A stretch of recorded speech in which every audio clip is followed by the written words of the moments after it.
Alright, it's time for a video where I'm quite positive about some changes that Wizards of the Coast have made in recent time. For a long time, I was super duper critical of the reprint policy of Wizards of the Coast. They would hold certain rares essentially to ransom. They would hide them within the well, as it were, of reprint equity to never wheel them out. And of course I'm talking about the original fetchers and the Zendikar fetchers, cards that I was demanding they reprinted to make Modern accessible for the longest time. Reprint fetch lands, you cowards, was a moniker that I literally put onto a t-shirt and sold to you all because you asked for it. And they did it. They reprinted them in Modern Horizons 3, and then they put them into special slots all over the place, and before we know it, they're at an all-time low. Did you know Misty Rainforest can be bought for just over $16 right now? Which some people will think is absurd for a piece of Magic card, but these cards were 60, 70, I think Golden Tarn almost hit 100. I think Misty might have almost hit $80 at one point, making Modern ridiculous. For 4 of them, it's almost $400, or $400 for some of them, like it's Golden Tarn. So they did it, and did it for other things too, like Shocklands. Most of the fetchers now, like Stomping Ground or Hallowed Fountain, are around $10 for their cheapest printing, which again is still a lot for a singular card, but it's half or a third of what they had been at certain points in time. This is all very funny though, because whilst they made Modern more accessible, the bit that sort of stopped me from being excited about that was the Horizon sets. Ironically, one of those sets being the one that the fetchers were in, right? Because the Horizon sets auto-rotated everything, and that made us have to buy loads of new cards, including Ragavans and Furies and new bits of reprint equity. They at once did the thing we asked, and I was crying out for, by reducing the cost of the staples, and then introduced new staples that were better than some of the old ones, and then held them to ransom in a way. That said, with the better reprint system that they've got, I can see those cards going down in price eventually as they reprint them into the ground, hopefully. So today's video is about that. It's about the fact that Wizards have gotten a lot better at reprinting cards, and I love that. I think the game pieces being affordable, as we can see with these singles in Commander Masters right now, is fantastic. But I do think that they need to weigh that up with trying to keep collectors interested. And I think some of the strategies that you're doing are really good. I think they could just be a little bit better. That's right, I'm going to do that thing. Well done, but you could do better. We knew you could do it! This video is brought to you by CoolStuffInc.com, so if you're looking to pick up cheap singles, sealed product, fetch lands or shocklands, for example, use the link in the description below or the code KENOBI at checkout to get 5% off your order. Something that's been observed in streams when I've been opening packs, on Whatnot, when I've been doing my Whatnot streams. I stream twice a month on Whatnot. There'll be a link in the description below. Put the words Whatnot on screen now, guy. Yeah, Whatnot I sell, I give away boosters and stuff. But anyway, fade it away. Fade it away. Keep this direction in the video. Fade it away. But when I'm opening packs, the conversation goes to, you know, what's the most expensive card we can open in this pack that someone's just won or bought. And I'm often like, you know, it's going to be foil Mana Crypt, for example, in Eternal Masters or something. But then with a lot of sets, the foils from the modern stuff, and by modern stuff I mean probably everything post Booster Fun coming in, a lot of the foils aren't worth shit. Now, full transparency, I was originally coming into this, I just picked an example. I picked Brothers War, a set of all the most recent sets that I'm so a lot less aware of. My interest in it really waned once it released. I didn't get to play much of it in draft, or much of the cards in constructed, to be honest. But I assumed that all these cards would have been absolutely terrible in terms of their price, as far as foils are concerned, and weirdly there's at least almost a dozen cards in the set that have foils that are worth more than $15. And a lot of those are the ones that can be found in the booster products, like the set boosters and the collector boosters, more so than the normal boosters. Same for, so Brothers War surprised me, but then when I looked at Kamigawa, and I just double checked it myself now, a lot of the foil treatments that are worth anything are the ones that are found in set and collector, whilst the ones in the normal boosters are quite low. And this just really started to surprise me, and I've always had this feeling that like opening normal boosters now is really unexciting. Like draft boosters outside of playing with them are really not fun to open anymore. And I don't think that's a good thing at all. I think that draft boosters should be fun to open as well. I know that set boosters and collector boosters are aimed at the general public, but I think all boosters should be fun to open. But it got me onto thinking about how do they make foils more desirable? Because even some of the foiling of the special treatments in the collector and set boosters aren't worth much in terms of modifier compared to the non-foil versions. I started to wonder if they need to like kind of restrict how often they reprint things in foil. My first thought, and it's kind of the one I'm sitting on, and I want to see how people perceive this, is that they should probably never or reduce how much they print the foiling of a card. So if a card comes out in set like Kamigawa Neon Dynasty, and let's pick a card like Besaiger Who Endures, that card in foil is in Kamigawa Neon Dynasty. Then when Besaiger gets reprinted in Commander Masters 5 or whatever they reprint it in, I think then there should maybe be no foils, or no foils of the original art perhaps. Now, what this idea does is it allows the foils to be exciting even in draft boosters, so you can hit lucky. So when you're opening a Kamigawa booster in 5 years from now, all the foils that you open aren't complete dog shit and been reduced by the abundance of foiling from set and collector boosters, but instead they can retain some of their value. Like even the foils from cards in like Zendikar boosters that I've opened recently on Whatnot, or what did we open yesterday? Rise of the Eldrazi. Although we didn't hit any of the premium foils, some of them have actually crashed quite a bit because they've been reprinted since in other sets. And the problem with this whole concept that I'm saying out loud here is that it gives Wizards the chance to take something away from us, right? By giving us packs in the future, a reprint set, for example, with no foils in them, and still charge us the same money. So I think it has to be the original art. I'm basically advocating for a reserve list for art plus foiling, not for the game pieces themselves. Now, one of the counter arguments I get when talking about trying to make foils exciting, still ongoing, is that the game doesn't need to be collectible and doesn't need to be an investment. Well, if we put the investment on the back burner, because I'm not saying it's an investment, it's a toy, really. But I think collectability is important for Magic. Magic always relied on collectability. It's why the reserve list happened, one of the biggest mistakes in Magic's history, but perhaps was the right at the time to keep the game alive. Being able to open a pack and open something that's valuable is helpful for people to invest in a game. People are more likely to buy their Warhammer models, for instance, if they know they won't depreciate below, say, 80% of their value when they stick them on eBay.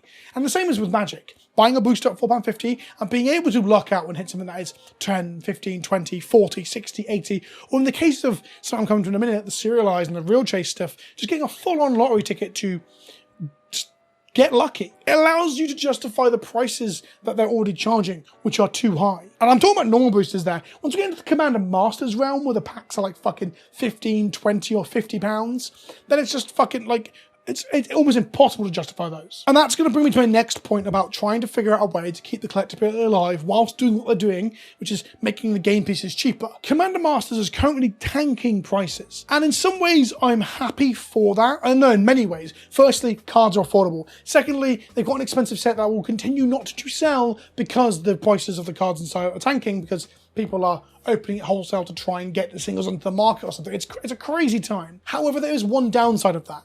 It's that Magic has a backbone of local game stores that allow you to play, and large online retailers and people whose livelihoods are within this secondary economy to Magic that are getting absolutely fucked right now. Commander Masters screwing the pooch isn't Wizards' issue if they've sold it all to distributors, make a second wave and sell that to distributors. They've made their money. Then when the distributors can't give it to the people in the game stores, there's a chance they just give it all to Amazon or Target or whatever, and they just fire sale it because those companies can take a loss. And then what do you see? Your local game stores still stuck with more product they can't sell because they have to sell it at some sort of markup to make some fucking money, or they sell it at a loss and now they're losing money. It's all just a bit shit. And the problem is that, well, the Commander Masters issue is that they're printing all these cards and they're becoming much, much cheaper, which is good, but it makes it, again, less desirable to open. And they're printing so much stuff and reprinting so much stuff that a lot of the cards in the older sets are now becoming less desirable. Something that struck me as really interesting in my head was that I have this price memory that when you open a Rise of Eldrazi pack,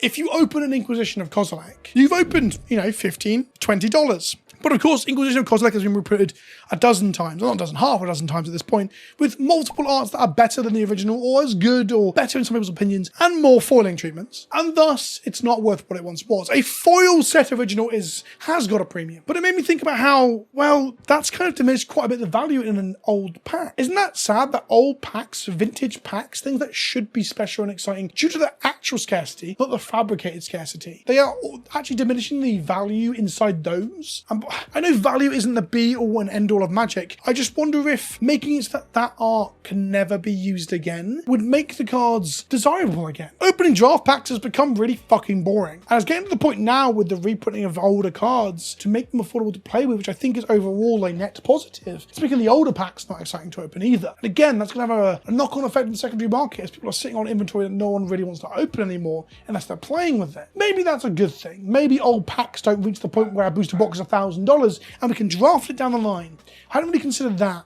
Maybe that's a good thing. As you can tell, I'm kind of waxing lyrical about where Magic is at right now, and I haven't solidified exactly where I stand with this. I'm really open to discussion because I think it's an interesting direction that Magic's going. Like, accessibility is really, really good, but if we make all the base stuff worth absolutely fucking nothing, we're going to have a problem where people don't want to open packs to sell the singles anymore, and then you can't buy the singles anymore. You got to remember that the primary reason to open standard sets and stuff is to play standard, and standard's in a shit state. I think the core tenets that they need to really focus on going forward is making standard actually enjoyable or worth playing, incentivize it, but also make the game accessible, but also have that collector's element. And there's one thing they're actually doing really well that I keep seeing people criticize, but I'm going to go to bat and defend here and sound like a fucking shill. Let's talk for a moment about serialized cards. Yes, the One Ring that Post Malone bought for $2 million. What the fuck? And I say what the fuck because it's crazy, not because I don't like it. The fact that I had cards sold for $2 million is such a crazy oddity. I love that. The fact that I went to Post Malone, an artist that I really like, I love that. The fact that one dude from Canada probably spent a bit too much on collector boosters, that's one of the downsides. That is a whole video in itself, I guess, is how it preys upon people that might fall into the gambler's fallacy. I think gambling on the whole is not a bad thing.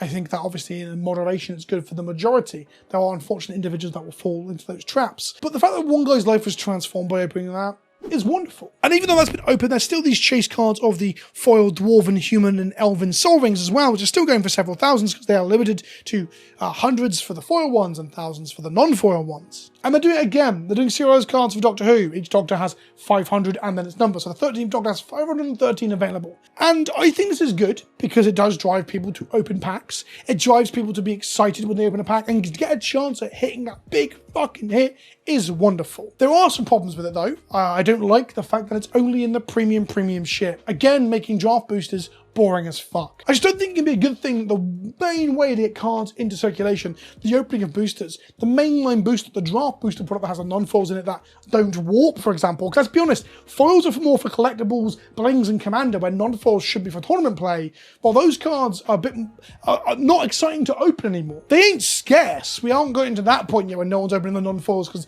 the draft boosters are worth nothing. So I think the serialized cards are a good thing, because I like the idea of lottery cards. I always have. I've always enjoyed when they did Priceless Treasures, the expeditions. And I champion that these were a great thing. There's an element of gambling again, but still, the excitement of going to a pre-release and someone cracking one of these in their 6 packs was absolutely hype.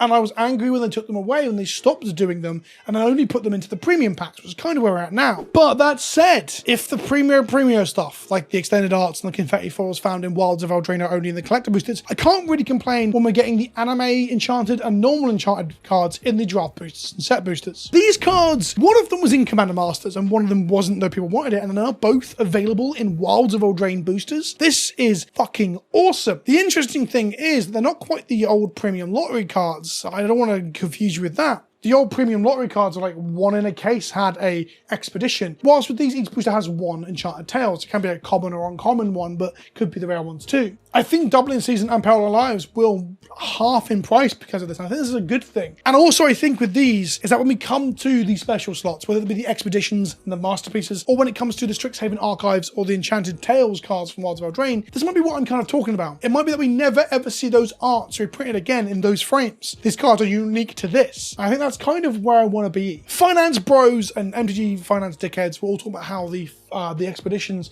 and the masterpieces were a new reserve list, so it's good to go in on. Go all in on, man. Let's go into the fucking moon. And I've always thought they were right, in spite of the fact that the idea of investing in cardboard is kind of silly. And I like that.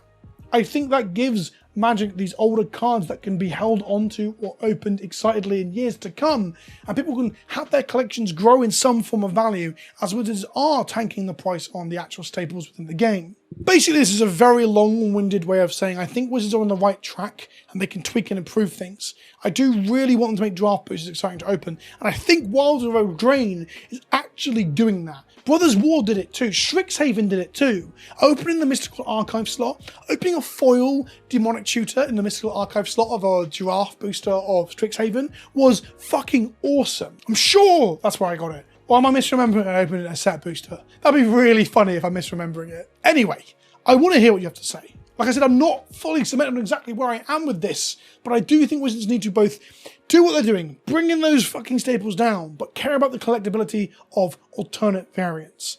The fact that everything has an alternate variant all the time in every pack is probably not the way to go, but having draft packs have a chance to hit one of the good alternate fucking tail cards is probably the right way to go. Thanks for listening to this rambling video about collectability in Magic cards. It's really fun. This is my job. Thanks for watching. I'll see you in the next one. Ta-ta for now.